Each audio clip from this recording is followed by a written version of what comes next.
sería la investigación. Su origen etimológico viene de in, que significa en o hacia, y vestigium, que es como vestigio, huella, una pista, ¿no? Entonces, cuando hacemos investigación, en realidad estamos yendo detrás de los vestigios y según esta noción, se está iluminando algo no conocido, ¿ya? Esa idea de iluminar algo no conocido es importante que ustedes la tengan presente porque en varias teorías de la investigación y en gran parte de la historia, digamos, del desarrollo del conocimiento científico desde Europa, hay esa noción de que el mundo está oscuro, ¿no? Y ahí Boaventura de Sousa habla del abismo, que el mundo está oscuro y que viene el investigador a iluminarlo, se pone una luz sobre una parte que está oscura y esa parte que está oscura ya se puede ver y entonces ya la podemos conocer y describir mediante la investigación que vamos a hacer, ¿ya? Entonces, un poco lo que dice Boaventura, dice, bueno, está bien, ¿no? Cuando el mundo está oscuro y nosotros lo iluminamos y podemos producir conocimiento a partir de eso, pero esa concepción, digamos, del conocimiento depende mucho de quién es el que ilumina. Por ejemplo, si decimos que la investigación va a producir conocimiento y ese conocimiento es iluminar una parte de la realidad, lo que iluminan los europeos es lo que pasa a considerarse conocimiento y lo que se enseña hasta el día de hoy en las universidades tradicionales. Entonces, él dice, hay un juego de poder, hay una determinación sesgada de lo que se considera conocimiento, dependiendo de quién ilumine, ¿no?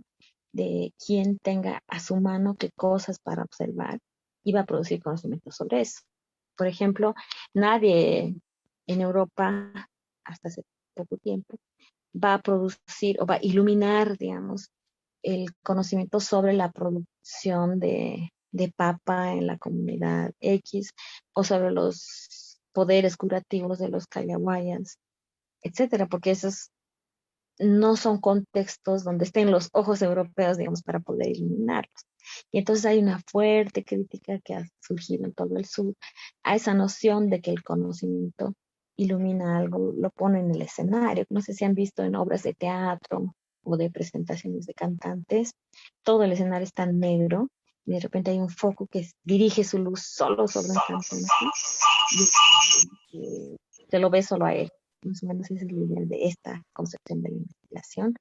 Y nosotros lo que tenemos es descentralizar el foco y poder iluminar o reconocer la iluminación que ya tienen los conocimientos locales. Y eso es en lo que la UNIVOL ha avanzado bastante, es en poder poner ese foco en lugares donde antes no se ponía, ¿no? Bueno, entonces investigar es un procedimiento reflexivo, sistemático, controlado y crítico. Esas cuatro palabras son importantes, porque no es que cualquier cosa puede ser considerada una investigación. Tiene que haber un proceso de reflexión, de autocrítica, de crítica incluso a lo que estamos conociendo. Es un proceso sistemático porque va a cumplir una serie de pasos, ¿no? Que juntos van a ensamblarse para producir de manera lógica, de manera, quiero decir, como un rompecabezas, ¿no? Pieza con pieza se va a armar hasta producir un conocimiento que esté ordenado, ¿no? Y que se puede reproducir además, ¿no? Yo puedo trazar un camino de decir, he ido por aquí, he observado esto, he entrevistado a estas personas, he transcrito, he categorizado así, he clasificado, he priorizado, he hecho estos esquemas para llegar a estas conclusiones. Y si otra persona hace más o menos el mismo procedimiento, va a llegar a resultados muy parecidos, ¿no? Por eso también es un proceso controlado, porque se va informando paso a paso de todo lo que hace, de manera que no sea como sacar un conejo del sombrero de un mago, sino que realmente sea un proceso de refugio y análisis de información que todos, mm, que es transparente a todo el mundo, ¿ya? Que permite descubrir nuevos hechos o datos, relaciones o leyes en cualquier campo del conocimiento humano, ¿ya? Entonces, tenemos que ver la investigación como la forma de hacer avanzar el conocimiento para mejorar siempre, ¿no? En el caso de la educación, poder identificar qué procesos se dan en los aprendizajes de los niños en determinado contexto, en determinada materia o en determinado nivel de su educación, nos va a ayudar proporcionando información clave para poder mejorar esos procesos educativos, ¿no? Entonces, la investigación puede aportar a mejorar la calidad de nuestras intervenciones. Investigar entonces es seguir un proceso que va a permitir producir conocimientos pertinentes con el fin de resolver problemas. Esa es la cosa. O sea, investigar no es conocer por conocer, ¿no? Que en gran parte del iluminismo, digamos, había un poco esta tendencia de poder simplemente conocer para que el conocedor se sienta mejor, ¿no? Para que saque pecho, que se ponga sus lentes y diga, yo soy un intelectual. El objetivo de la investigación en educación y en nuestro país no puede ser volvernos simplemente más ilustrados, más iluminados, ¿no? Para que andemos como luminarios, sino más bien el conocer tiene que servirnos para poder generar un conocimiento valioso al contexto donde estamos trabajando para poder resolver problemas, ¿ya? Y si tuviéramos la ocasión, digamos, de hablar sobre investigación-acción, podemos profundizar bastante esta partecita. Pero en general, mientras tanto, la investigación tiene que producir conocimientos que permitan mejorar los problemas que estamos observando. Luego viene, bueno, la investigación es un proceso, ya decíamos hace rato, es un proceso permanente y que tiene pasos que se repiten. Como ustedes están en un doctorado, esta palabra permanente se va a sellar realmente, se va a tatuar en sus pieles, porque realmente tienen que estar en situación de investigación para poder producir un conocimiento bastante profundo sobre la temática que ustedes van a plantear para sus tesis, ¿no? Y es desde el principio, en realidad, en varias universidades el ingreso, o sea, la inscripción al doctorado depende de la calidad del perfil de investigación que presentes. No sé cómo ha sido en el caso de ustedes, pero si uno como doctorante dice, bueno, yo quiero saber cuáles realmente son los factores de la sabiduría indígena, digamos, de los sabios de tal comunidad o de tal región o de tal pueblo indígena, y plantean, digamos, todo su perfil y con eso se inscribe, ¿no? Y luego los 4 o 5 años que dura el doctorado lo pasan investigando ese tema, ¿ya? Por eso les decía que es muy importante que ustedes tengan esta materia al principio, de manera que ya les mueva un poco el piso de saber qué es realmente lo que les interesa. Seguramente muchos ya tienen eso, ¿no? Tienen esa idea o ya han planteado igual un perfil de investigación. Entonces es bueno que lo vayamos profundizando eso, ¿ya? Los problemas en la vida real son holísticos, es decir, una cosa está relacionada con la otra, ¿ya? Y son complejos, es decir, que la realidad no viene como antes queríamos investigarla, ¿no? Agarrar con pinzas, digamos, el corazón de una rana y sacarlo de todo el organismo que significa la rana y todas las relaciones que ese corazón tiene con cada milímetro del cuerpo de la rana, ¿no? Entonces, cuando se ha empezado a hacer investigación en ciencias naturales y también en ciencias sociales, se trataba de imitar ese proceso de laboratorio en el que puedes agarrar y extraer el corazón y desvincularlo de todo lo demás y estudiarlo como corazón. Eh, pero con el paso del tiempo y con la evolución misma de la epistemología, de la producción del conocimiento, se ha llegado a la conclusión de que en realidad todo está relacionado con todo y que nuestro desafío, si bien es dirigirnos a un punto concreto, a un tema concreto, no podemos ignorar todas las relaciones y las determinaciones que tienen el contexto, la historia, la biología, la naturaleza, etcétera, en ese tema que estamos abordando, ¿ya? Mm, por ejemplo, bueno, he podido compartir un tiempo más o menos corto con gente del pueblo Uro y ellos decían que tenían antes bastante conocimiento y se podían hacer amplias recopilaciones de conocimiento respecto a la pesca y a la caza y transformación y conservación, etcétera, de patos. Y eso significaba un amplio desarrollo del idioma también sobre esos temas. Había formas de hacer redes, materiales para hacer las redes, tipos de nudo para amarrar las redes, todo para pescar, tipos de pescados, profundidad del agua, color del agua, navegación, tipos de botes. O sea, había un profundo conocimiento conceptual y práctico respecto a estas actividades, ¿no? Con el hecho de que, bueno, ha habido calentamiento global, se han secado el lago principal de los Urus, que de hecho su nombre en su idioma es Kotsuni, ¿no es cierto? Hombres del agua. O sea, su definición como personas pasaba por la dependencia que ellos tenían del lago. Pero como el lago se seca, los peces ya no son tantos, ya no hay patos, y cambia totalmente el modo de reproducción de la vida que tienen ellos. Entonces, cuando llegamos nosotros y queremos hacer esa recopilación de los conocimientos que ellos tienen en su idioma, ellos mismos se ven limitados porque dicen, sí, bueno, yo a esto le llamo red, no en su idioma, no sé cómo se. Pero antes tú tenías 10 nombres para decir red, porque habían 10 tipos de redes, 10 materiales, con tipos de nudos diferentes, con funciones, tamaños, todo diferente. Pero ahora como ya no hay esa actividad, nosotros ya no sabemos cómo se llama todo eso, ¿no? Y esta es una forma de cómo la naturaleza, no, bueno, no es tan natural el proceso de calentamiento, ¿no? Tiene un fuerte origen humano, pero cómo la naturaleza afecta al conocimiento de las personas y cómo eso se ve en la limitación que tiene el léxico de ese idioma. Y luego resulta que hay cada vez menos personas que saben hablar el idioma, porque gran parte de la actividad de sobrevivencia que tenían ellos, que permitía que el idioma se desarrolle, como ahora ya no existe, el idioma también se está muriendo junto con la función que tenía de comunicarse en ese contexto de producción. Entonces no podemos solamente ir y sacar con pinza, ¿no? A ver el conocimiento de los Urus y estudiarlo desvinculado de toda la hecatombe que ha significado para este pueblo el calentamiento global.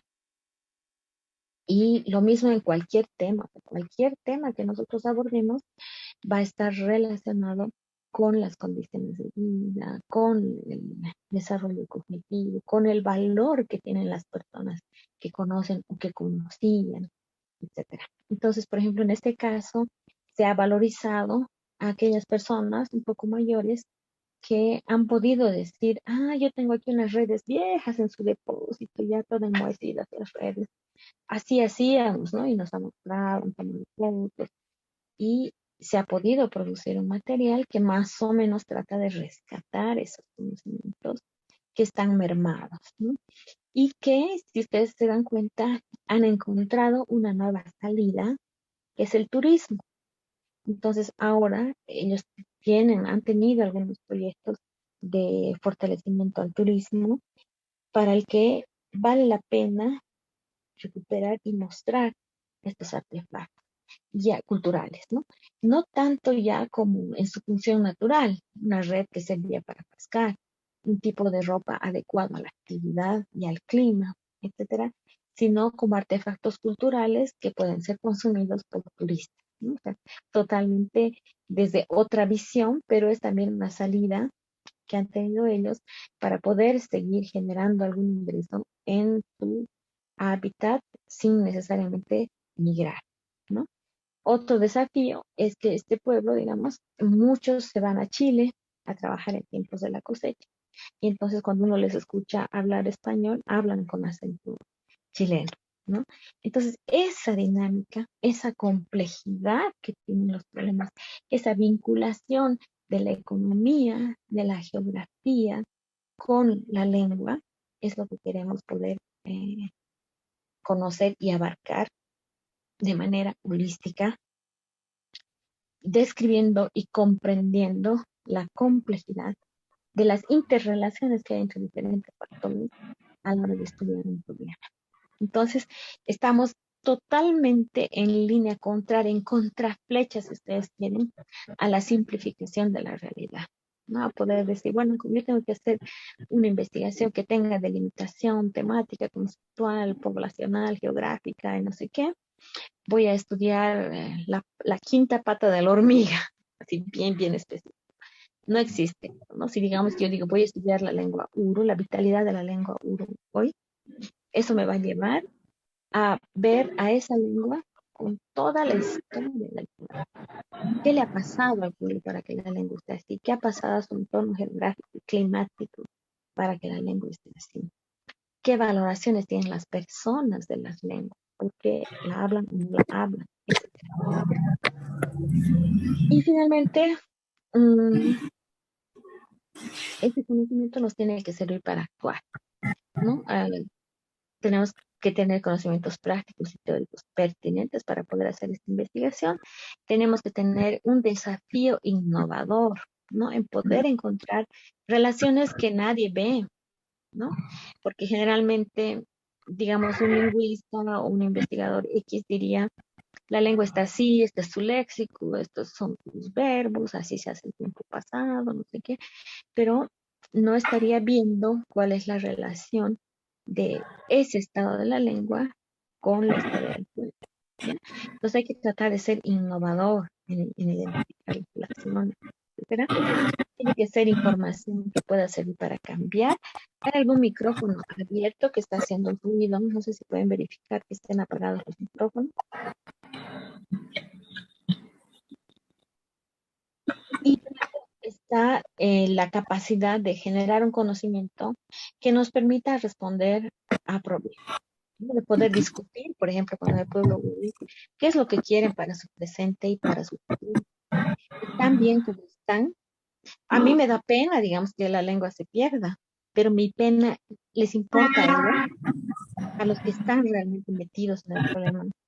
Les da pena, digamos, que se pierda que se pierda la lengua, o hay otros temas más relevantes, como su propia supervivencia, por ejemplo, que les interesan más que el hecho de que su lengua se esté perdiendo.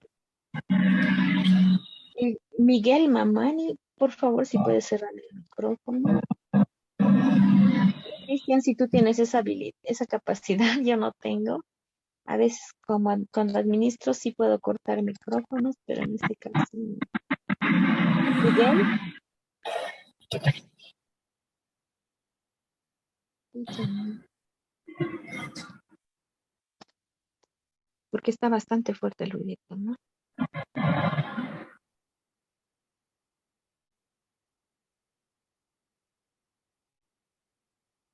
Ujú.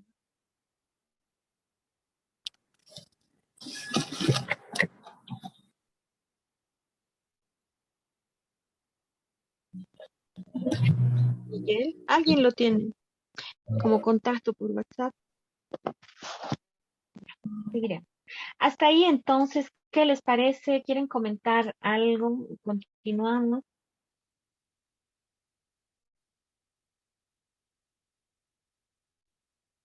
¿Les suena, digamos, todo esto que estamos hablando de la investigación? Sí, buen día, doctora. Buen día, Bien. compañeros. Sí, doctorita, pero yo quisiera que reitere eso de las partes, creo que era, de la investigación cualitativa, que empezó con reflexivo, autocrítico, sistemático y luego, Controlado. perdón, Controlado. muchas gracias, doctorita. Doctora, una consulta. ¿Sí? No con el ánimo de destruir, sino es que más con el ánimo de constructivismo o de construir una crítica constructiva, mejor dicho. Eh, eh, Tanto en una investigación cualitativa como una investigación cuantitativa, es pensada, es verdad, desde Europa, del eurocentrismo, para hacer una investigación a partir de las razones, ¿verdad? Y eso es hacer ciencia, y ciencia pues tiene que ser probada, ¿no? Y la probamos a través de bueno, de la estadística, podemos probar hasta desde el laboratorio y todo ello.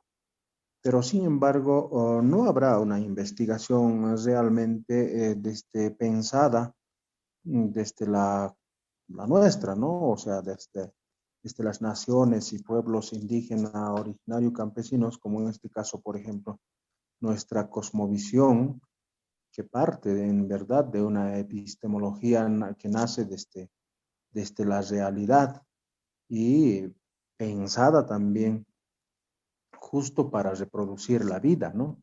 Y no es como el otro, es justamente para acumular riqueza, para acumular fortuna, ¿no? Entonces, esa es esta investigación cualitativa como la investigación cuantitativa, pero en lo nuestro no, ¿no? Entonces, eso abordaremos en algún momento, doctora. Claro, si estuviéramos en otras materias, yo he dado otras materias interesantes como las epistemologías desde el sur o las investigaciones desde la perspectiva indígena originaria. Hay varios autores que han reflexionado y que han producido y han avanzado en eso. Y desde Bolivia también, ¿no? Y también desde África e incluso desde países del norte. Pero el contenido de esta materia es investigación cualitativa. Entonces, estamos solamente asomando, digamos, y creo que tiene un sentido también poder primero garantizar que todos conozcan, digamos, lo que ya hay y a partir de ahí puedan ustedes elaborar crítica y también generar nuevo conocimiento, ¿no? A mí me parece muy interesante porque creo que justamente un doctorado en la UNIDUL es el escenario perfecto para que las tesis de doctorado justamente discutan todo el tema económico y político que hay detrás de los paradigmas clásicos, digamos, de la investigación